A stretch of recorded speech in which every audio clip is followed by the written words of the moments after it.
الہام کا غلاف طٰہٰ تیرا لقب ہے، شفاعت تیرا ہنر، آقا تیرے فقیر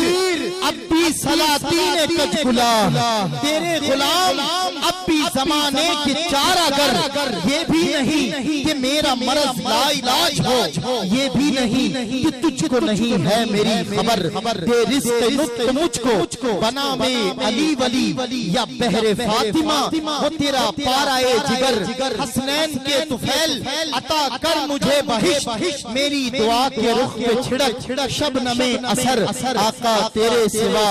دعا کے لیے کس کا نام لوں، بعد از خدا بزرگ توئی قصہ مختصر،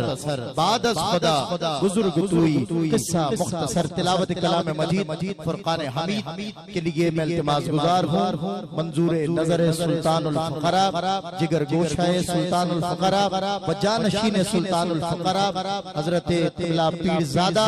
محمد فہیم اعظم نقشبندی قادری مجددی سے کہ وہ تشریف لائیں، تلاوت کلام مجید فرقان حمید سے محفل کو معطر فرمائیں، اور میں خوش آمدید کا نظرانہ پیش کرتا ہوں ایم پی اے یاور بخاری صاحب کو کہ جو آج کی اس بزم میں تشریف لائے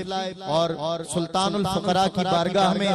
آج تو وزیر بھی فقیر بن کر آئے ہیں، آج تو نگاہ کرم لے کر اٹھیں گے، ایک نعرہ رسالت گونجدار شہزادے کے لیے استقبال ثابت ہو، نعرہ رسالت۔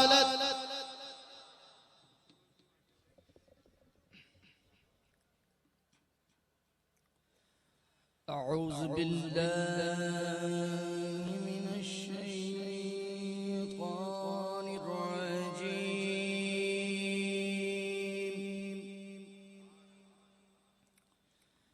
بسم اللہ الرحمن الرحیم،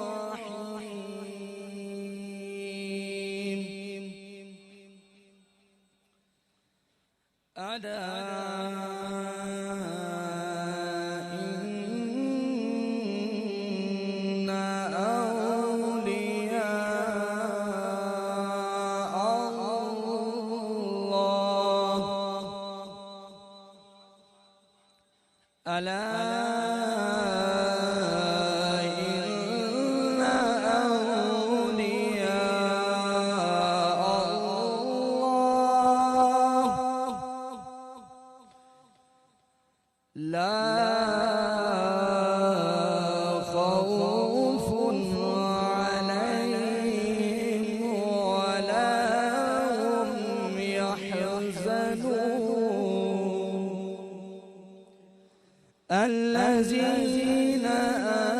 آمنوا وكانوا يتقون لهم البشرى في الحياة الدنيا وفي الآخرة لا تبديل لكلمات الله،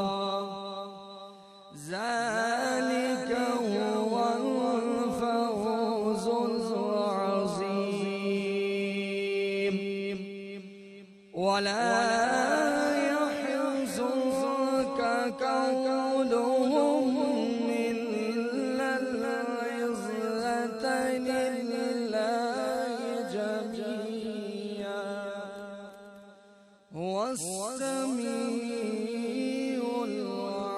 العليم، صدق الله العظيم۔